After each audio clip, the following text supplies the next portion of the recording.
Mulai. Satu, dua, tiga. Assalamualaikum. Assalamualaikum warahmatullahi wabarakatuh. Baik. Ini kami dari kelompok Aljabar mengenai machine learning akan melakukan presentasi.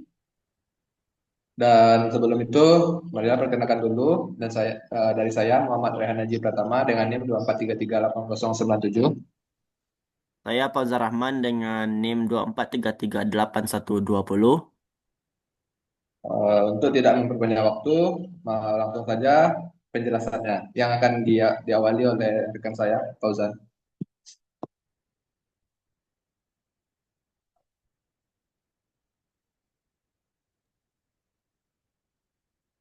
Baiklah, saya akan langsung saja masuk kepada materi pertama, yaitu apa itu machine learning.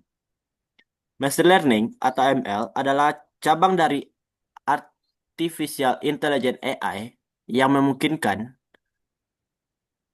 kita untuk belajar dari data, kemudian membuat prediksi atau keputusan tanpa harus diprogram. Secara eksplisit, artinya komputer tidak hanya mengikuti instruksi rule-based, tetapi mampu menemukan pola dan pengetahuan dari data. Secara teori, machine learning bekerja berdasarkan tiga komponen.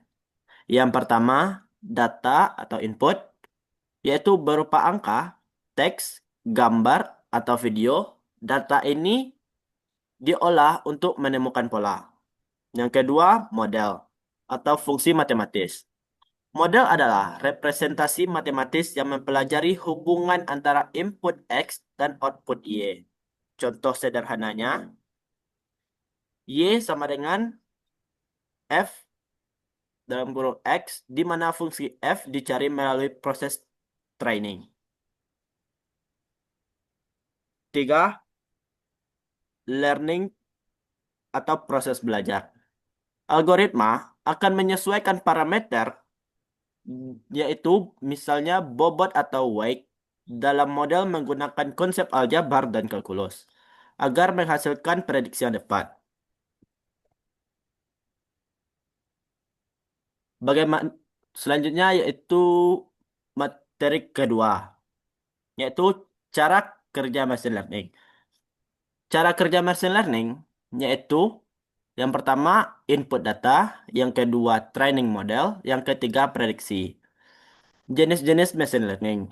Yang pertama supervised learning, yaitu model belajar dari data berlabel atau label sudah diketahui. Contohnya gambar kucing diberi label kucing, email diberi label spam atau tidak spam.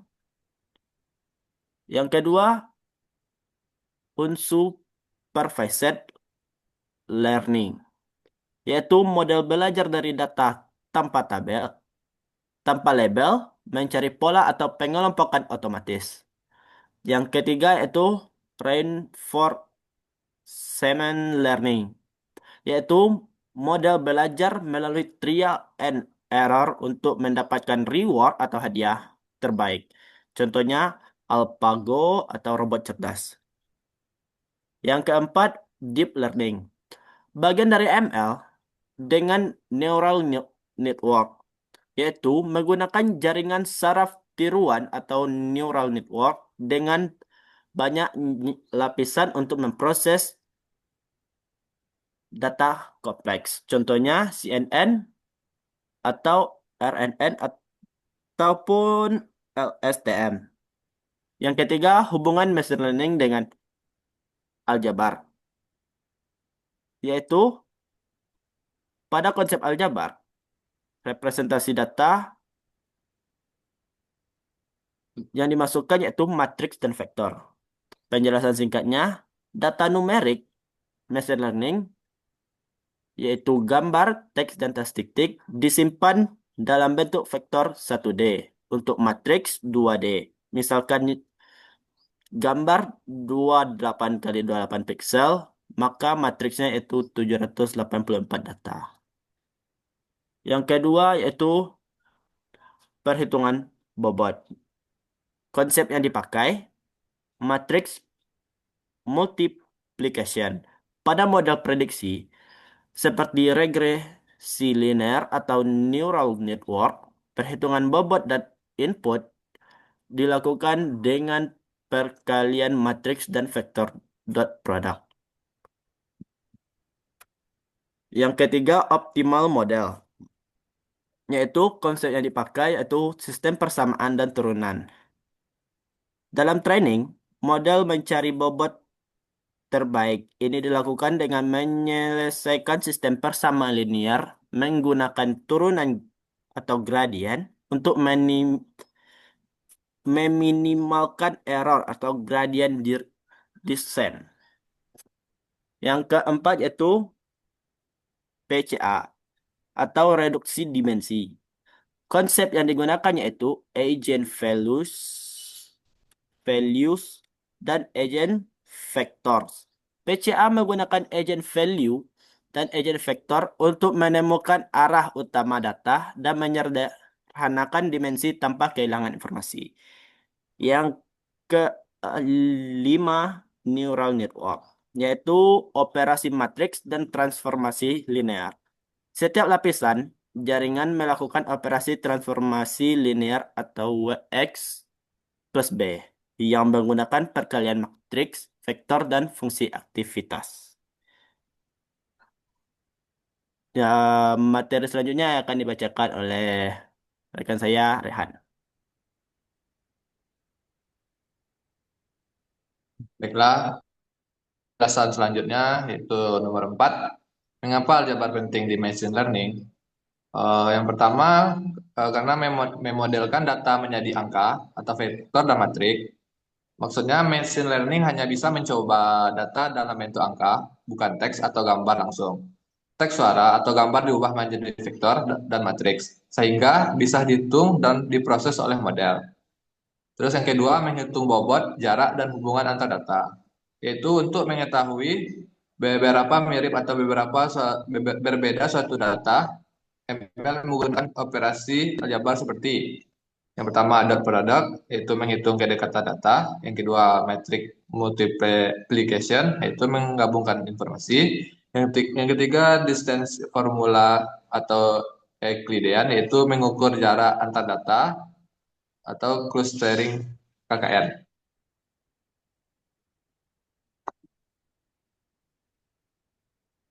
Yang ketiga, melatih model agar semakin akurat, yaitu selama training, model melakukan proses optimasi untuk mencari bobot terbaik. Sistem ini menggunakan satu sistem persamaan linear, kedua turunan atau gradien, yaitu menghitung error dan memperbaiki model. Yang ketiga, konsep ini menggunakan aljabar linear plus kalkulus. Yang keempat, memahami cara kerja algoritma atau bukan hanya memakai. Yaitu maksudnya kita tidak hanya menggunakan ML, tetapi bisa menganalisis, memodifikasi, dan membuat algoritma baru. Itu penting untuk riset, mengembangkan AI dan karir sebagai data scientist atau ML engineer. Nah, untuk yang kelima, apa saja yang dipelajari dalam machine learning? Yang pertama, kita mempelajari matematika sebagai fondasi. Eh, di dalam matematika, bidang yang kita pelajari itu aljabar linear, kalkulus atau turunan optimasi.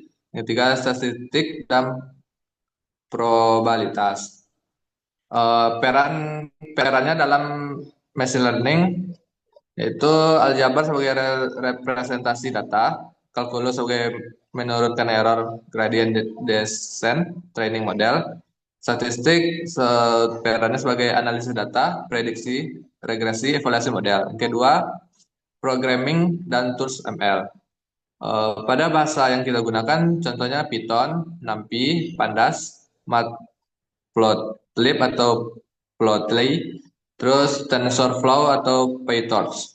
Fungsinya, Python bahasa utama untuk ML, NumPy operasi metrik dan numerik, Pandas analisis dan pengolahan data, Matplotlib sebagai visualisasi data, TensorFlow sebagai membangun dan melatih neural network.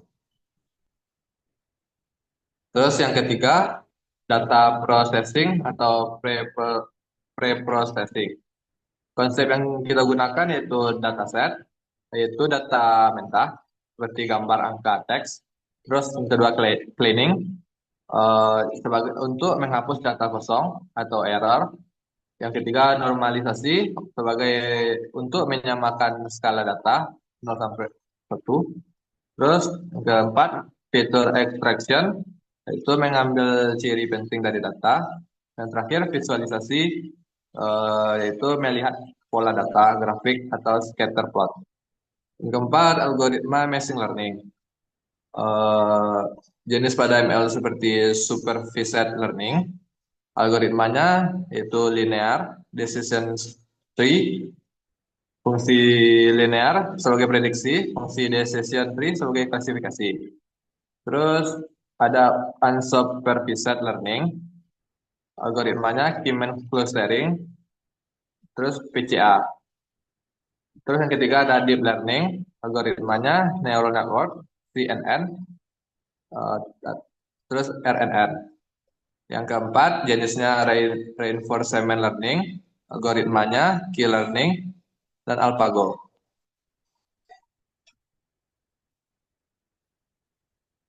Eh, terus, nah, yang terakhir kesimpulan. Machine learning adalah teknologi yang mampu belajar dari data untuk membuat keputusan atau prediksi secara otomatis.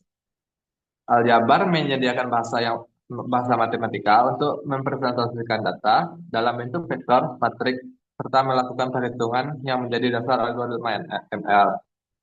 Nah, machine learning sama dengan aljabar, ditambah data, tambah algoritma, tambah komputer.